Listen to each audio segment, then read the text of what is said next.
안녕하십니까? 역사의 행간을 짚어드리는 현미경 조선사입니다. 이재명이라는 이름 세 글자를 들으면은 누가 떠오르시나요?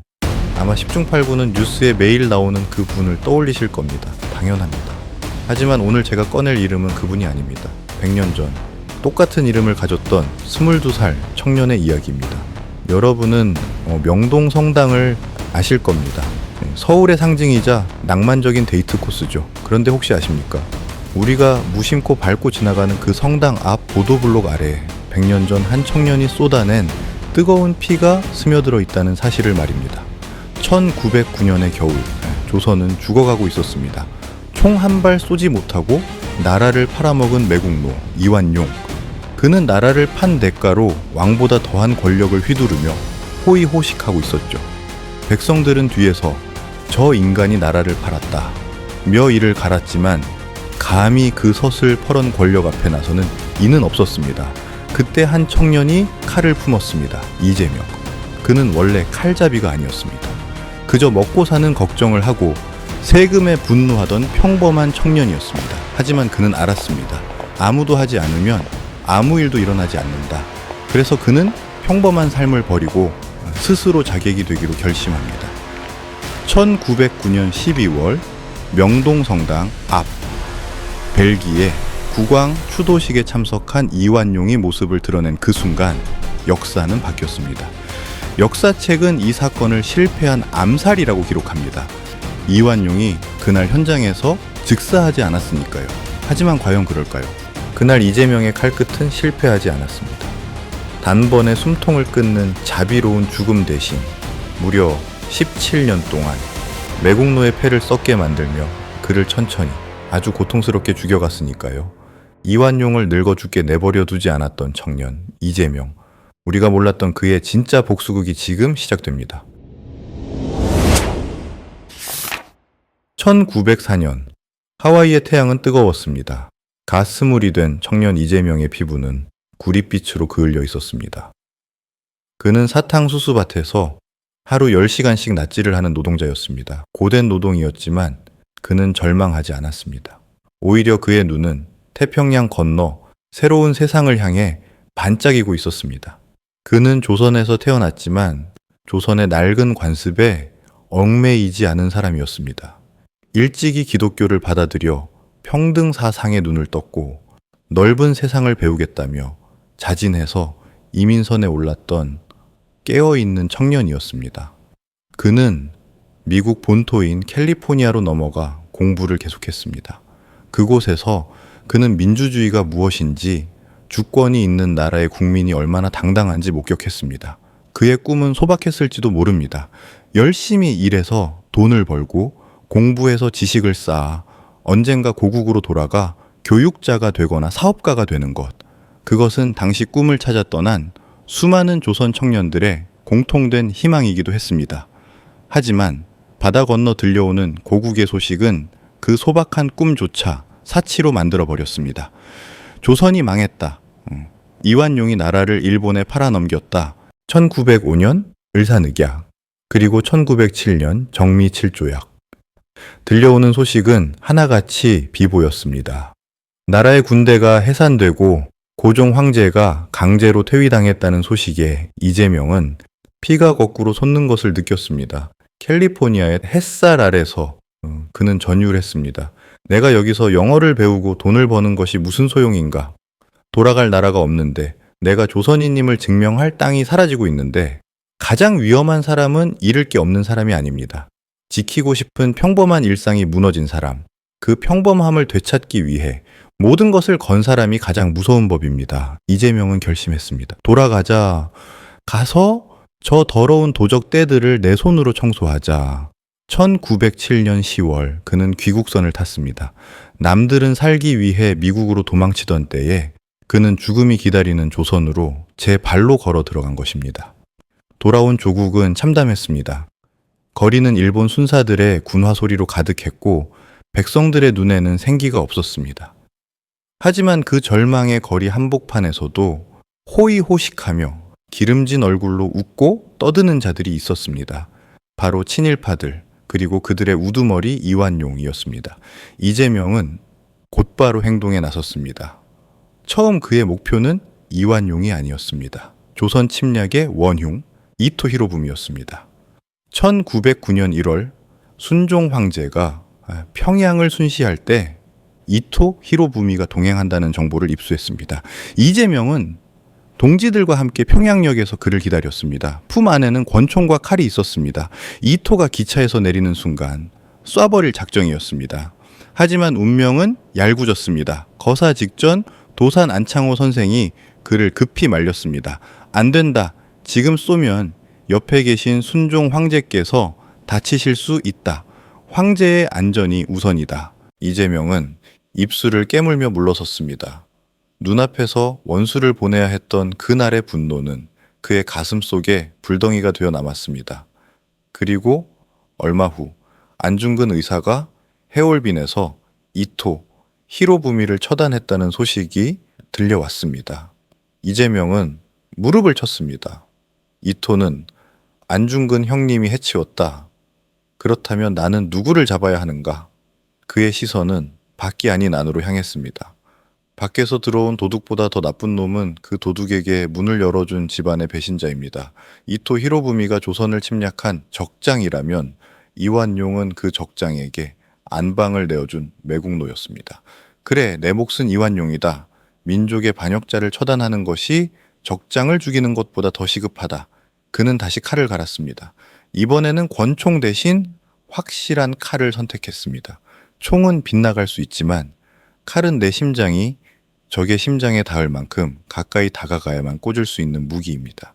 그것은 내 목숨을 내놓지 않고는 상대를 죽일 수 없다는 비장한 각오였습니다. 그는 서울로 잠입했습니다.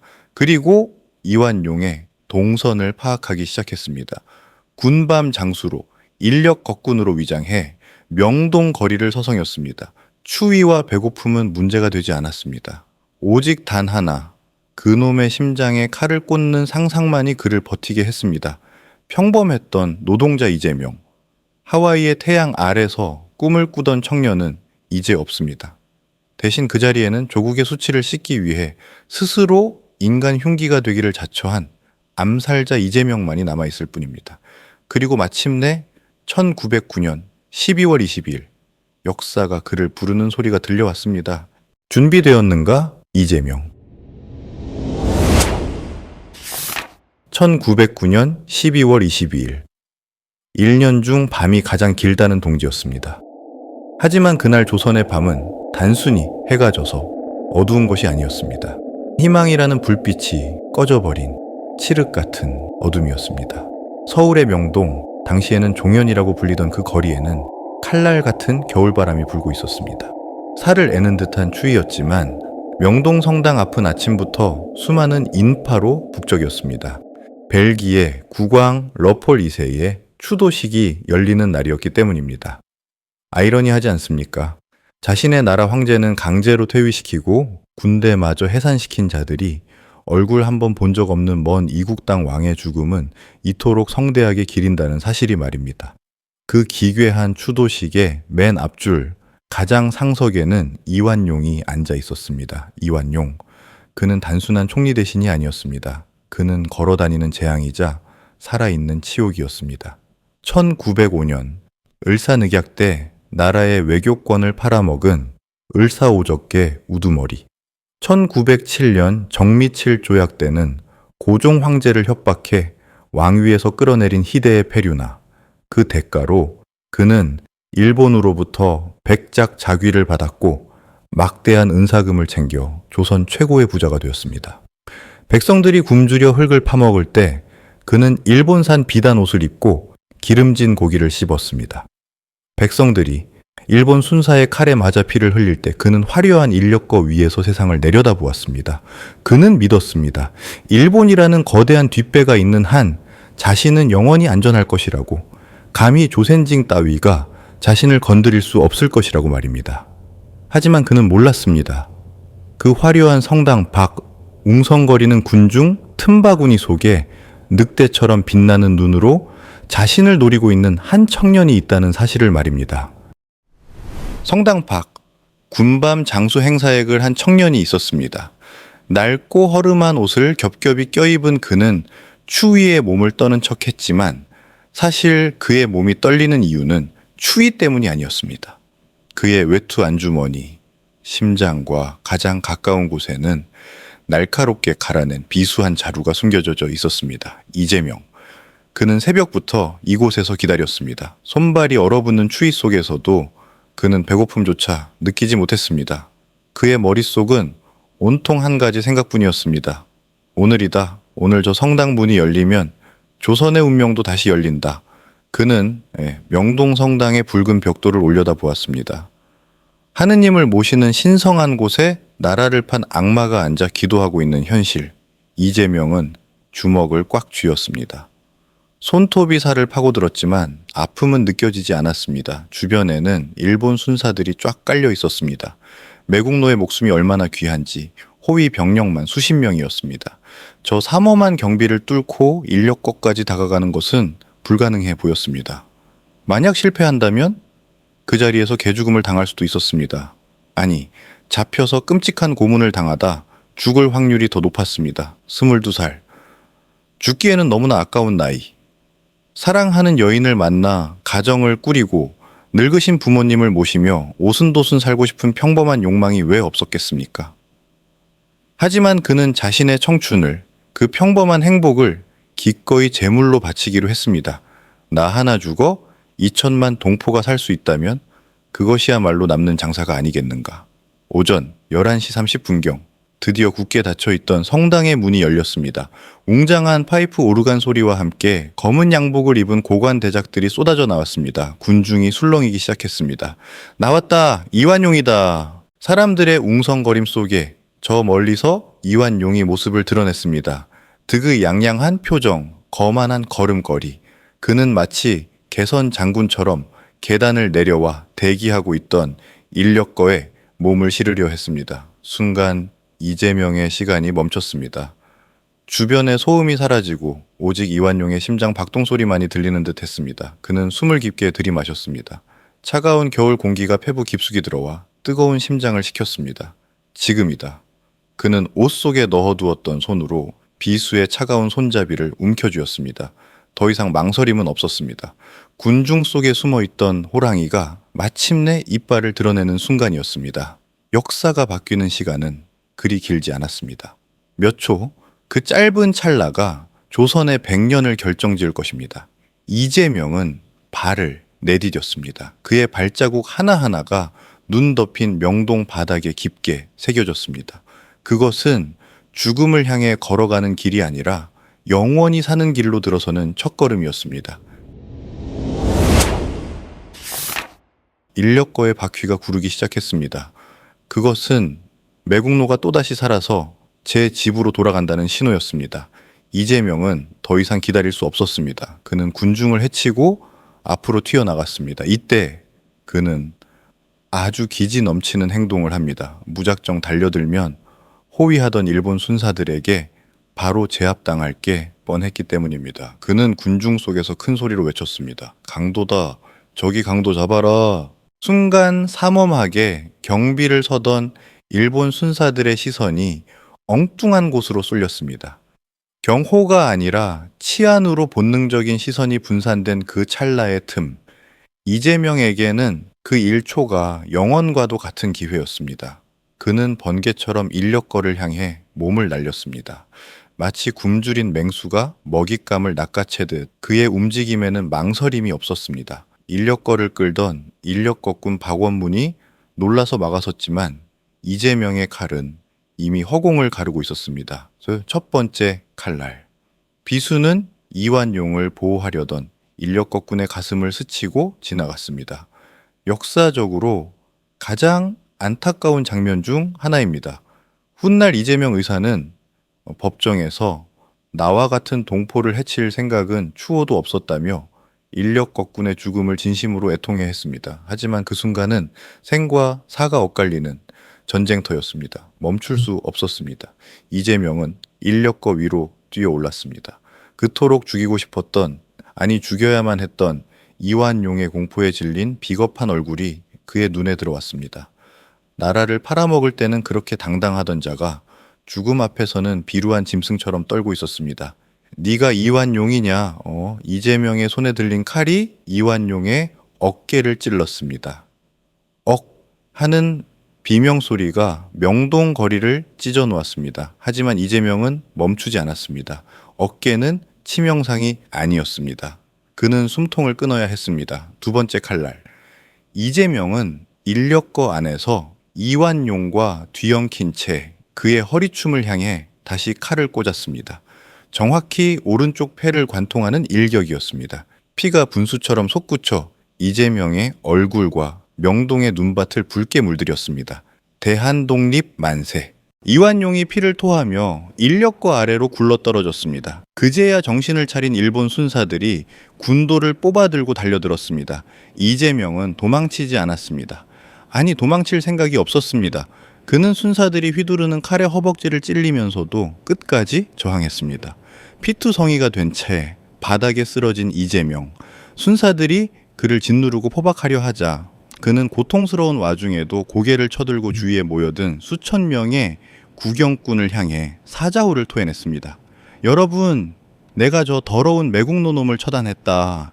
이제야 묵은 체증이 내려가는구나. 그의 외침은 비명이 아니었습니다. 승리의 함성이었습니다. 그는 자신이 죽을 것을 알았습니다. 하지만 두렵지 않았습니다. 그가 두려워한 것은 오직 하나, 아무것도 하지 않고 비겁하게 살아남는 수치심이었습니다. 그는 자신의 피로 그 수치심을 씻어낸 것입니다. 그날 명동성당 앞에 눈밭은 두 가지 피로 얼룩졌습니다. 하나는 나라를 판 더러운 배신자의 검붉은 피였고 다른 하나는 나라를 구하려던 청년의 뜨거운 선혈이었습니다. 쓰러진 이완용은 급히 대한의원, 지금의 서울대학교 병원이죠. 그곳으로 이송되었습니다. 당대 최고의 일본인 의사들이 총동원되었습니다. 일본 통감부는 발칵 뒤집혔습니다. 자신들의 충실한 개가 죽어서는 안 됐기 때문입니다. 사람들은 수군거렸습니다. 이완용이 죽었다더라. 아니다. 일본 의사들이 살려냈다더라. 결과는 어떻게 되었을까요? 이완용은 그날 죽지 않았습니다. 일본의 최신 의술이 간신히 그의 목숨줄을 붙여놓았습니다. 그래서 많은 이들이 탄식했습니다. 하늘도 무심하시지 어찌하여 의거가 실패했단 말인가? 하지만 여러분, 다시 한번 말씀드립니다. 이것은 실패가 아닙니다. 이재명의 칼은 이완용의 폐를 완전히 망가뜨렸습니다. 그날 이후 이완용의 삶은 살아도 산 것이 아니었습니다. 그는 숨을 쉴 때마다 찢어지는 고통을 느껴야 했고 평생을 폐렴과 천식이라는 형벌 속에 갇혀 살아야 했습니다. 결과적으로 이재명은 그를 단번에 죽여 편안하게 보내주는 자비를 베풀지 않았고 17년이라는 긴 시간 동안 매일매일 숨이 턱 끝까지 차오르는 고통 속에서 천천히 말라 죽게 만들었습니다. 이것이 복수가 아니면 무엇이겠습니까? 이재명은 잡혀가는 그 순간에도 확신했을 것입니다. 내 칼은 빗나가지 않았다. 저자는 이제 평생을 지옥 속에서 살게 될 것이다. 포승줄에 묶여 끌려가면서도 청년 이재명의 눈빛은 형형하게 빛나고 있었습니다. 싸움은 이제 거리에서 법정으로, 칼에서 말로 옮겨갈 차례였습니다. 서대문 형무소의 차가운 독방, 그곳에서 이재명은 짐승처럼 다루어졌습니다. 놈들은 밤낮을 가리지 않고 그를 고문했습니다. 배후를 대라, 공범을 불어라, 내 놈 뒤에 누가 있느냐. 채찍이 날아들고 인두가 살을 태웠지만 이재명의 입은 쉽게 열리지 않았습니다. 아니, 열렸으되 그들이 원하는 대답은 단 한마디도 나오지 않았습니다. 1910년 해가 바뀌었습니다. 마침내 경성지방재판소에서 재판이 열렸습니다. 법정은 일본인들로 가득 찼습니다. 그들은 조선인 청년 하나를 사형대로 보내는 것을 구경하러 온 구경꾼들이었습니다. 피고석에 앉은 이재명의 몰골은 처참했습니다. 얼굴은 퉁퉁 부어 있었고 옷은 피와 고름으로 얼룩져고 있었습니다. 누가 봐도 패배한 자, 곧 죽을 자의 모습이었습니다. 하지만 그의 눈, 그 눈만큼은 시퍼렇게 살아 법정을 쏘아보고 있었습니다. 재판을 주관하던 일본인 판사는 그 눈빛에 압도되어 마른 침을 삼켰을지도 모릅니다. 재판은 요식행위였습니다. 이미 결론은 사형으로 정해져 있었고 그들은 그저 법이라는 이름으로 살인을 정당화하려 했을 뿐입니다. 일본인 재판장이 거만하게 물었습니다.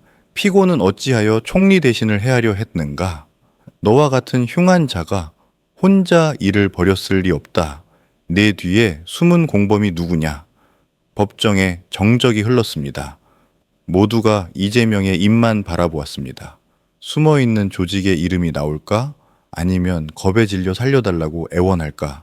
그때 이재명이 입을 열었습니다.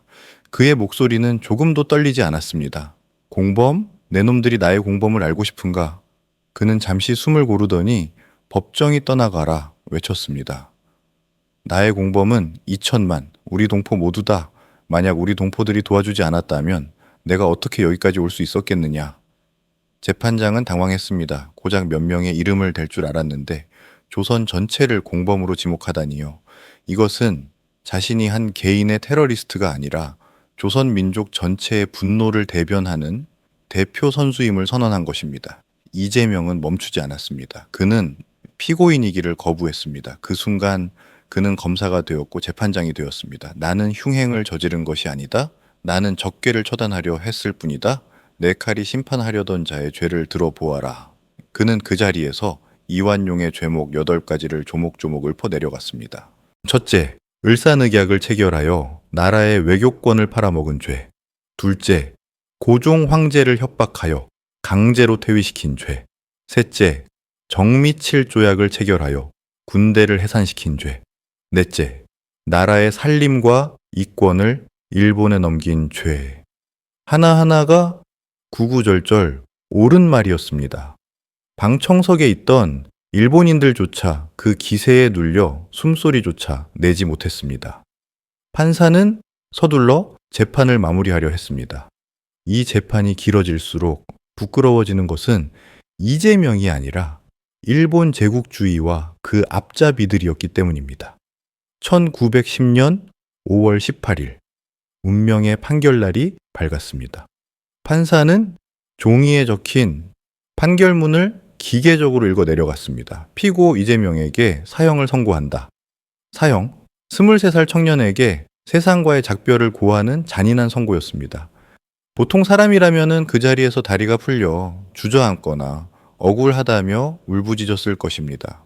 죽음 앞에 의연할 수 있는 인간은 드무니까요. 하지만 이재명은 달랐습니다. 그는 사형 선고를 듣자마자 껄껄 웃기 시작했습니다.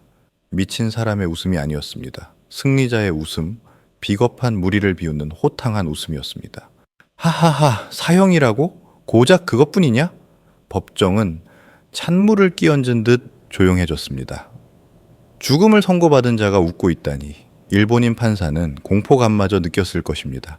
이재명은 그 겁쟁이들을 향해 역사에 남을 마지막 유언을 던졌습니다. 너희의 법이 불공평하여 나의 생명은 빼앗을지언정 나의 충혼은 절대 빼앗지 못할 것이다. 충혼, 충성스러운 영혼. 그는 육체의 죽음을 인정했습니다. 하지만 정신의 패배는 인정하지 않았습니다. 내 목을 매달 수는 있어도 내 가슴 속에 타오르는 조국 독립의 의지는 절대 꺾을 수 없다는 선언. 판사는 도망치듯 법정을 빠져나갔습니다. 승리한 것은 사형 선고를 내린 일본 법정이 아니라 죽음을 비웃으며 당당하게 걸어나가는 사형수 이재명이었습니다. 그는 감옥으로 돌아가는 길에도 당당했습니다. 간수들이 그를 끌고 가는 것이 아니라 마치 그가 간수들을 이끌고 가는 듯 했습니다. 그는 알고 있었습니다. 자신의 죽음이 끝이 아님을. 자신이 뿌린 피가 거름이 되어 훗날 더 많은 이재명이 태어날 것임을. 죽음조차 두려워하지 않았던 청년. 그의 진짜 싸움은 사형 집행장이 있는 서대문 형무소의 형장에서 비로소 완성될 준비를 하고 있었습니다. 1910년 9월 30일 가을비가 추적추적 내리던 서대문 형무소. 그 음습한 공기 속으로 한 청년이 걸어 들어갔습니다. 사형 집행일이었습니다. 감옥 안에 다른 독립운동가들은 숨죽여 울었습니다. 벽 하나를 사이에 두고 동지의 마지막 발소리를 듣는 고통. 하지만 정작 사형장으로 향하는 이재명의 발걸음은 가벼웠습니다. 그는 마지막으로 입고 갈 옷을 매만지며 마치 소풍을 떠나는 아이처럼 담담했다고 전해집니다. 사형 집행장. 차가운 마룻바닥 위에 밧줄이 드리워져 있었습니다. 일본 간수들은 그의 눈을 가리려 했습니다. 죽음의 공포를 보지 말라는 혹은 자신들의 죄책감을 덜어보려는 얄팍한 배려였을 것입니다. 하지만 이재명은 손을 내저었습니다. 눈을 가리지 마라. 나는 내 조국의 하늘을 마지막까지 똑바로 보고 가겠다. 그는 교수대 위에 섰습니다. 23. 너무나 짧은 생이었습니다. 남들은 한창 사랑을 하고 미래를 꿈꿀 나이에 그는 목에 밧줄을 걸어야 했습니다. 억울하지 않았을까요? 무섭지 않았을까요? 사실 그도 사람이었습니다. 감옥에 있는 동안 그는 어머니를 생각하며 밤마다 눈물을 흘렸다고 합니다. 늙으신 어머니보다 먼저 가는 불효, 그것만큼은 천하의 이재명이라도 견디기 힘든 슬픔이었을 것입니다. 어머니, 죄송합니다. 불효자 제명이는 먼저 갑니다. 부디 건강하십시오. 하지만 사형대 위에서 그는 다시 투사가 되었습니다. 집행관이 마지막으로 할 말이 있냐고 물었을 때 그는 하늘을 우러러보며 이렇게 외쳤습니다. 나는 죽어 수십만 명의 이재명으로 환생하여 기어이 일본을 망하게 하고 말겠다. 그것은 저주가 아니었습니다. 예언이었습니다.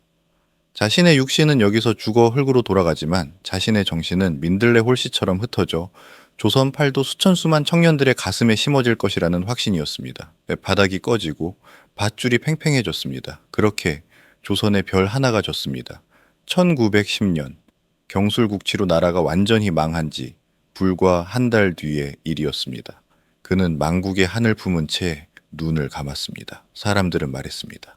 안타깝다. 너무 일찍 갔다. 이완용은 살고 이재명은 죽었구나. 하지만 여러분, 정말 그럴까요? 이완용은 살았습니다. 하지만 그는 죽는 날까지 매일매일 지옥을 맛보았습니다.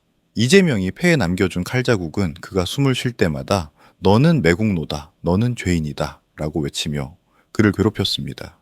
그는 17년을 더 살았지만 그것은 삶이 아니라 형벌의 연장이었습니다. 그는 돈과 권력 속에 파묻혀 있었지만 마음 편히 숨 한 번 크게 쉬어보지 못하고 고통 속에 죽어갔습니다. 반면 이재명은 죽었지만 살았습니다. 그의 예언대로 그가 죽은 뒤 수많은 이재명이 태어났습니다. 3.1 운동 때 태극기를 들고 거리로 뛰쳐나온 학생들, 만주 벌판에서 총을 들고 싸운 독립군들, 도시락 폭탄을 던진 윤봉길, 그리고 이름 없이 쓰러져간 수많은 무명용사들. 그들 모두의 가슴 속에는 이재명의 불꽃이 타오르고 있었습니다. 이재명이 명동성당 앞에서 흘린 피는 헛되지 않았습니다. 그 피는 땅속으로 스며들어 식민지 조선이라는 척박한 땅에서도 독립이라는 꽃을 피워낼 걸음이 되었습니다. 오늘날 서대문 형무소 역사관에 가보신 적이 있나요? 그곳 사형장 앞에는 통곡의 미루나무라 불리는 나무 한 그루가 서 있습니다. 사형수들이 형장으로 들어가기 전 마지막으로 붙잡고 통곡했다 하여 붙여진 이름입니다. 이재명 의사도 그 나무를 보았을 것입니다. 하지만 저는 확신합니다. 그는 그 나무를 붙잡고 울지 않았을 것입니다. 오히려 그 나무를 쓰다듬으며 이렇게 말했을 것입니다. 잘 있거라. 나는 간다. 하지만 슬퍼하지 마라. 겨울이 가면 반드시 봄이 오듯이 내가 죽어 거름이 되면 반드시 광복의 봄이 올 것이다. 그는 비겁하게 사느니 영광스럽게 죽는 길을 택했습니다. 그리고 그 선택 덕분에 오늘 우리는 대한민국이라는 이름으로 이 땅에 발을 딛고 서 있을 수 있는 것입니다. 짧지만 그 누구보다 뜨거웠던 생애, 형장의 이슬로 사라졌으나 결코 사라지지 않은 이름 이재명. 이제 우리는 마지막으로 그가 남긴 질문 앞에 서야 합니다. 지금 당신은 무엇을 하고 있는가? 오늘도 명동거리는 사람들로 붐빕니다. 연인들은 팔짱을 끼고 웃으며 지나가고 관광객들은 양손 가득 쇼핑백을 들고 즐거워합니다. 평화롭습니다. 네, 참으로 평화로운 풍경입니다. 이 평범한 행복을 누리기 위해 100여 년 전 누군가는 자신의 심장을 꺼내 차가운 길바닥에 던져둬야 했습니다. 명동성당 입구, 명동역 8번 출구 방향, 화단 구석을 가보십시오. 무릎 높이도 차에 되지 않는 작은 돌덩이 하나가 외롭게 서 있을 것입니다. 이재명 의사 의거터. 너무나 작아서 주에 깊게 보지 않으면 그냥 지나치기 쉬운 그 표석. 하지만 그곳은 조선의 자존심이 마지막 숨을 몰아쉬며 저항했던 성지입니다. 이재명은 나라를 되찾지 못하고 죽었습니다. 하지만 그는 우리에게 더 중요한 것을 남겼습니다. 바로 부끄러움을 아는 마음입니다. 친일은 정치적 견해가 아닙니다. 어쩔 수 없는 선택도 아닙니다. 그것은 명백한 배신입니다. 사람이 사람다울 수 있는 마지막 조건인 의리를 저버린 행위입니다. 역사는 흐르는 물과 같아서 언제든 다시 굽이칠 수 있습니다. 만약 내일 또다시 우리에게 나라를 잃을 위기가 닥친다면, 혹은 불의가 정의를 짓밟는 세상이 온다면 우리는 과연 어떤 선택을 할까요? 이완용처럼 어쩔 수 없었다며 현실과 타협하고 안락한 삶을 살겠습니까? 아니면은 이재명처럼 부끄럽게 사느니 의롭게 죽겠다며 가시밭길을 걷겠습니까? 쉽게 대답할 수 없는 질문입니다. 우리 모두가 이재명처럼 칼을 들 수는 없을 테니까요. 하지만 적어도 명동을 지날 때 그 작은 비석 앞에서 잠시 멈출 수는 있을 것입니다. 잠시 걸음을 멈추고 100년 전 그 자리에 섰던 22살 청년을 기억해 주십시오. 그의 흘린 피 덕분에 우리가 오늘 우리말을 쓰고 우리 글을 쓰며 당당하게 주인으로 살아가고 있음을 말입니다. 오늘 현미경 조선사가 준비한 청년 이재명의 이야기는 여기까지입니다. 우리가 무심코 지나쳤던 역사의 작은 조각들, 그 속에 숨겨진 뜨거운 진실을 계속해서 확대해보고 싶으시다면 구독과 좋아요, 그리고 알림 설정을 부탁드립니다. 여러분의 작은 관심이 잊혀져 가는 우리의 역사를 다시 숨쉬게 만드는 가장 큰 힘이 됩니다. 지금까지 역사의 이면을 들여다보는 시간, 현미경 조선사였습니다. 고맙습니다.